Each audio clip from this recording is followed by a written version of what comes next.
अस्सलाम वालेकुम स्टूडेंट्स, आप देख रहे हैं मेरा चैनल लर्निंग फोर्स। आज हम डिस्कस करेंगे फर्स्ट ईयर फिज़िक्स का चैप्टर नंबर 3 का टॉपिक मोमेंट ऑफ इनर्शिया। सबसे पहले इसकी डेफिनेशन को हम समझेंगे।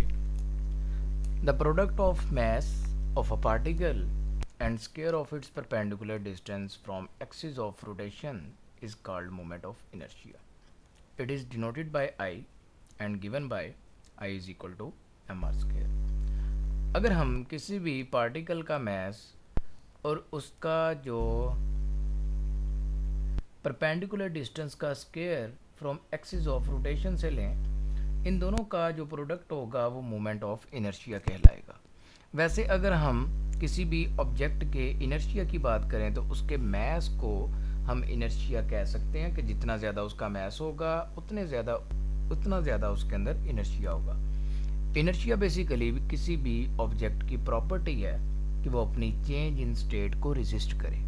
इसको हम इनर्शिया का नाम देते हैं। अब इसी इनर्शिया को जब हम किसी रोटेटिंग पार्टिकल के ऊपर या जो ऑब्जेक्ट किसी एक्सिस के गिर्द रोटेट कर रहा है या सर्कुलर मोशन में है या एंगुलर मोशन में है, तो जब हम उसके इनर्शिया मेजर करते हैं तो उसको हम सिंपली मोमेंट ऑफ इनर्शिया का नाम देते हैं, क्योंकि यहाँ पे हमारे पास वही मास आ रहा है और उसके साथ जो इसका परपेंडिकुलर डिस्टेंस है that is r square. Perpendicular distance का जो स्क्वायर है ये इसको एंगुलर क्वांटिटी को रिप्रेजेंट कर रहा है। तो इस वजह से अब ये एक मूविंग बॉडी जो एक सर्कुलर पाथ या एंगुलर डिस्प्लेसमेंट के अंदर मूव कर रही है, जो उसका इनर्शिया कहलाएगा। सिंपली हम उसको मोमेंट ऑफ इनर्शिया कह सकते हैं। इस चीज़ को हम एक डायग्राम के साथ इसको देखेंगे और इसकी डेरिवेशन करेंगे। फॉर एग्जांपल हमारे पास एक मास है डेट इज़ m। इसको हमने एक मैसलेस रॉड के साथ या थ्रेड के साथ कनेक्ट किया और यहाँ पे जो हमारे पास पिवट पॉइंट O के ऊपर जो बैरिंग है वो हम अज्यूम कर लेते हैं कि ये सपोर्ट हमारे पास एक फ्रिक्शनलेस सपोर्ट है।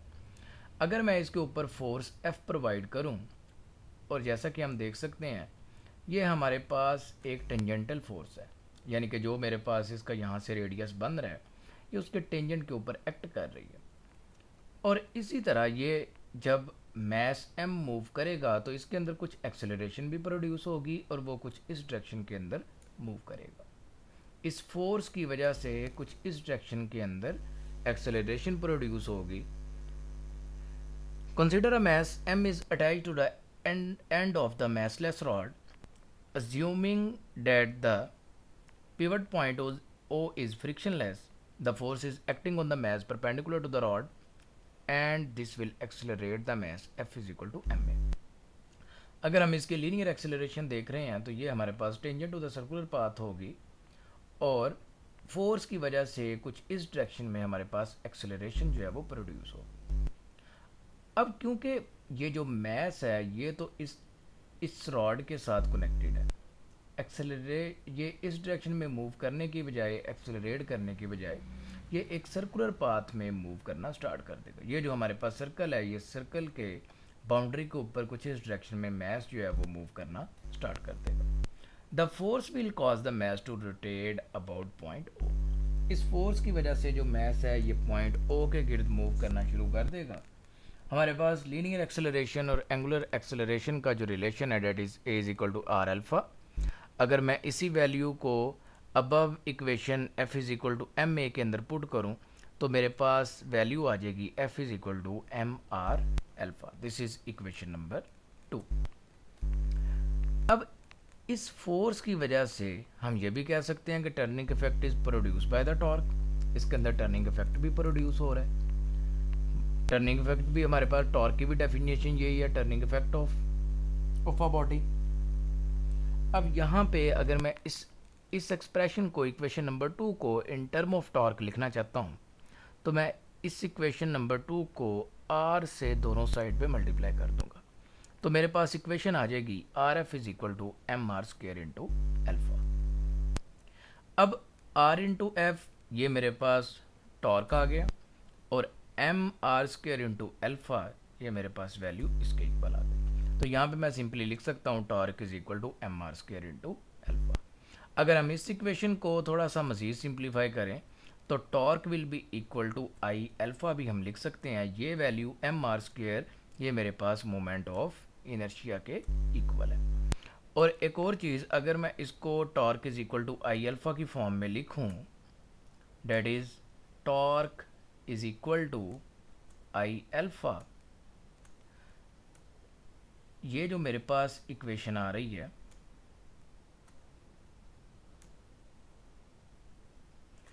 ये इक्वेशन और इक्वेशन नंबर 1, ये दोनों इक्वेशन एक दूसरे के एनालॉगस हैं, एक जैसी हैं, इनकी सेंस एक जैसी है।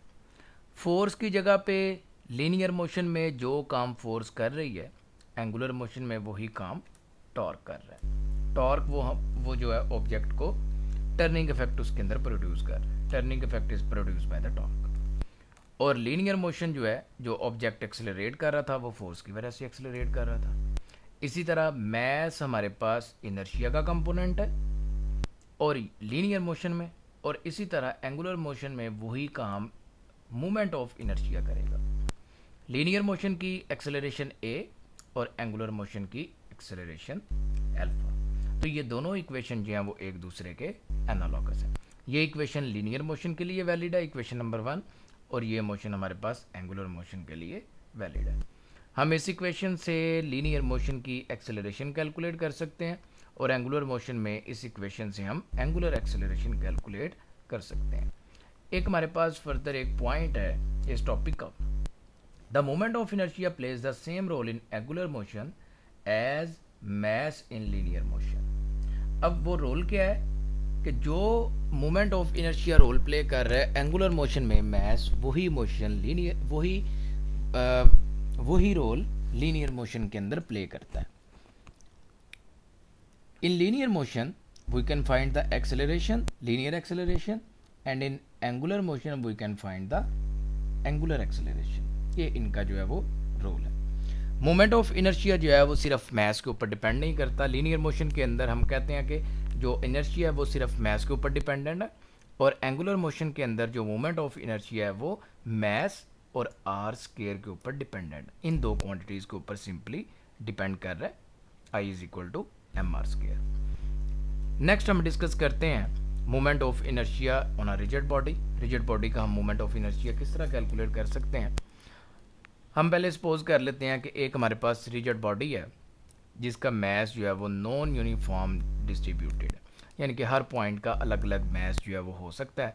अब रिजिड बॉडी क्या है, आमतौर पे तो हम किसी भी सॉलिड बॉडी को, जो ठोस कोई ऑब्जेक्ट है, कोई सख्त ऑब्जेक्ट है, उसको हम जो है वो रिजिड बॉडी का नाम देते हैं। ऐसा ऑब्जेक्ट जो स्मॉल पार्टिकल से मिलकर बना है उसको भी हम रिजिड बॉडी कह सकते हैं। Most rigid body have non uniform mass distribution. ज़्यादातर रिजिड बॉडी की नॉन यूनिफॉर्म मैस डिस्ट्रीब्यूशन होती है कि हर पॉइंट का मैस अलग अलग है, हर पार्टिकल का मैस अलग अलग है। हम कर लेते हैं कि consider the rigid body is made up of n small pieces.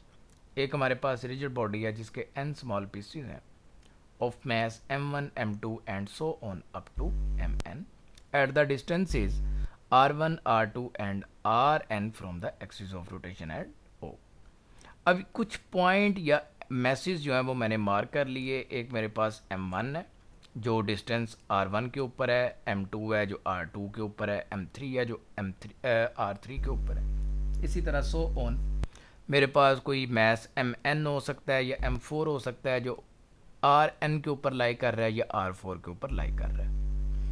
अगर मैं इसके अंदर कोई एंगुलर एक्सेलरेशन प्रोड्यूस करूं, फॉर एग्जांपल इसी ऑब्जेक्ट को उठा के मैं इस डायरेक्शन में अगर इसको रोटेट करूं, तो ऑब्वियस सी बात है जो m2 है वो m3 की जगह पे चला जाएगा, m3 जो है वो फर्दर आगे मूव कर जाएगा, m1 फर्दर आगे मूव कर जाएगा, m4 आगे की तरफ मूव कर जाएगा। ये सारा का सारा ऑब्जेक्ट जो है वो रोटेट हो रहा है कुछ इस तरीके से।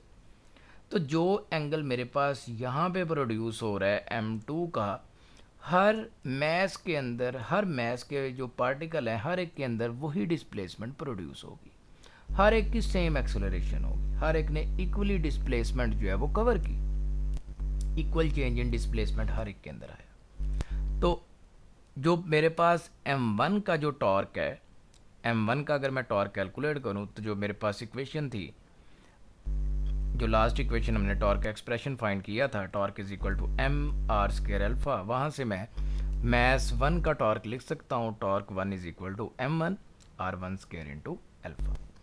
इसी तरह मैस m2 का torque 2 is equal to m2 r2 square into alpha. जो मेरे पास nth पार्टिकल है, इसी तरह सो ऑन मैं सबका टॉर्क जो है वो कैलकुलेट कर लूँगा, और मेरे पास जो nth पार्टिकल है, जो लास्ट पार्टिकल है, उसका टॉर्क मेरे पास आ गया mn rn square into alpha. यहाँ पे अल्फ़ा के साथ मैंने 1 2 की जो है वो नोटेशन यूज़ नहीं की, क्योंकि एंगुलर एक्सेलरेशन जो है वो हर पार्टिकल की सेम होगी। टोटल टॉर्क अगर मैं कैलकुलेट करना चाहता हूँ तो सबका टॉर्क जो है वो मैं कैलकुलेट कर लूँगा, सबको मैं ऐड कर लूँगा। तो इस तरह से सारी वैल्यूज़ को मैंने ऐड किया, m1 r1 square into alpha plus m2 r2 square into alpha plus so on plus mn rn square into alpha. Alpha मेरे पास कॉमन आ रहा है, यहाँ से अल्फ़ा को मैं कॉमन निकाल लेता हूँ। अब ये जो मेरे पास वैल्यू है, ये जो m1 r1 स्क्वायर आ रहा है, इसको मैं शॉर्ट करके लिख सकता हूँ कि सम ऑफ, ये समेशन का सिंबल है, कि sum of all the values of M I R I square. अब ये बहुत सारे स्टूडेंट को इसको लिखने में कन्फ्यूजन होती है, तो इसको भी हम ज़रा डिस्कस कर लेते हैं कि जो मेरे पास m1 r1 m2 r2 जो ये मेरे पास वैल्यूज़ चेंज हो रही हैं, इसके लिए मैं एक जर्नल वेरिएबल डिफ़ाइन कर लूँगा i, कि ये मेरे पास M I R I square where I start from 1 to n। अब यहाँ पे जो i की वैल्यू 1 है, अब ये काम किस तरह से करती है ये इक्वेशन, कि सबसे पहले मैं i की वैल्यू 1 पुट करूँगा तो मेरे पास ये वाली टर्म आ जाएगी, प्लस अब इसकी वैल्यू को 1 बढ़ा दें, n तक हमने सारी वैल्यूज़ को ऐड करना है। इसके बाद i2 की वैल्यू m2 r2 स्क्वायर, यहाँ पे i की जगह पे 2 पुट कर देंगे, फिर इसी तरह 3 पुट करेंगे, 4 पुट करेंगे, कहाँ तक, n तक की वैल्यू को हमने ऐड करना है। तो sum of all the values of M I R I square where I start from 1 to n। तो इस होल ब्रैकेट को मैंने समेशन की फॉर्म में लिख दिया इनटू अल्फा। तो ये मेरे पास जो है वो रिजिड बॉडी का टॉर्क हमने इस तरीके से कैलकुलेट किया। अब इसी वैल्यू को, ये जो मेरे पास ब्रैकेट है, इसको मैं मोमेंट ऑफ इनर्शिया के साथ भी रिप्रेजेंट कर सकता हूँ, torque is equal to I alpha. यही इक्वेशन हमने पहले भी डिस्कस की थी। Where I is the moment of inertia of the body and can be expressed as I is equal to sum of all the values of m I r I square where I start from 1 to n। Moment of inertia हमारे पास किसके equal है कि m I और r I square की जितनी values हैं जो I1 से लेके In तक है, उन सब का सम जो होगा वो मेरे पास मोमेंट ऑफ इनर्शिया के इक्वल होगा। अगर इसके यूनिट की बात करें, मोमेंट ऑफ इनर्शिया का जो यूनिट है, मैस का यूनिट किलोग्राम और आर का यूनिट मीटर, आगे स्क्वायर है तो किलोग्राम मीटर स्क्वायर ये मोमेंट ऑफ इनर्शिया का यूनिट होगा। तो ये जो है हमारा आज का टॉपिक था। नेक्स्ट हम आगे कुछ ऑब्जेक्ट के, डिफरेंट ऑब्जेक्ट का मोमेंट ऑफ इनर्शिया देख सकते हैं। ये बुक के साइड के ऊपर जो है वो ब्लॉक के अंदर जो है वो मुख्तलिफ ऑब्जेक्ट का मोमेंट ऑफ इनर्शिया डिफाइन किया गया है। न्यूमेरिकल के अंदर अगर कोई इस तरह की शेप बताई जाएगी तो इनका मोमेंट ऑफ इनर्शिया हमने याद रखना है। एमसीक्यूज़ के अंदर भी ये कई दफ़ा पूछा गया है। थिन रॉड का moment of inertia I is equal to 1/12 ml square. L इस एल जो है ये इस रॉड की, थिन रॉड की लेंथ है, m इसका मैस होगा। इसी तरह थिन रिंग और हुप, अगर कोई थिन रिंग है या हुप है तो उसके लिए हमारे पास I is equal to M R square. अगर पार्टिकल कहा जाए तो उसके लिए भी एम आर स्क्वायर आएगा, ये भी बात ज़हन में रखनी है। अगर पार्टिकल बताया जाए, कोई पार्टिकल है, तो उसके लिए भी हम एम आर स्क्वायर की जो है वो यूज़ करेंगे। इसी तरह अगर कोई हमारे पास स्फेयर है, अगर किसी न्यूमेरिकल के अंदर आ जाए कि अर्थ है या मून है, तो अगर हमने उसका मोमेंट ऑफ इनर्शिया कैलकुलेट करना है तो उसके लिए फार्मूला हम यूज़ करेंगे 2/5 एम आर स्क्वायर। शेप के अकॉर्डिंग हमारे पास मोमेंट ऑफ इनर्शिया जो है वो चेंज होता जाएगा, लेकिन डिपेंड दो चीज़ों के ऊपर कर रहा है, एक मैस के ऊपर, एक आर स्क्वायर के ऊपर। इन दो फैक्टर्स के ऊपर जो है वो मोमेंट ऑफ इनर्शिया हमारे पास डिपेंड कर रहा है। नेक्स्ट हमारे पास फिगर है सॉलिड डिस्क आर सिलेंडर, तो उसके लिए 1/2 एम आर स्क्वायर। तो ये हमारे पास डिफरेंट फिगर्स के जो है वो मोमेंट ऑफ इनर्शिया, इनको आपने एमसीक्यूज़ के हवाले से भी याद रखना है। और न्यूमेरिकल के अंदर भी अगर इसकी फिगर बताई जाए, कोई हमारे पास स्फीयर है या सिलेंडर है या डिस्क है, तो उसके लिए फिर हम इसके अकॉर्डिंग जो है वो न्यूमेरिकल सॉल्व करेंगे और moment of inertia in formulas के थ्रू जो है वो कैलकुलेट करेंगे। ये हमारा आज का लेक्चर था। अल्लाह हाफिज़।